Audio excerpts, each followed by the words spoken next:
fakt som osamela, hej, takže som sa teda spýtala toho môjho ChatGPT, môjho terapeuta, že tak čo mám robiť, aby som nebola taká osamela. A on že, veď vezmi sa mu seba na rande. Že, prosím, ja mám nejaké štandardy, hej.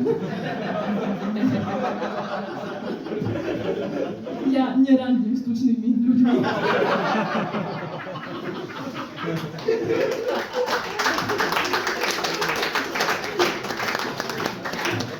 A on že, však sa zober do kina, tam je tma, tam ťa nikto neuvidí.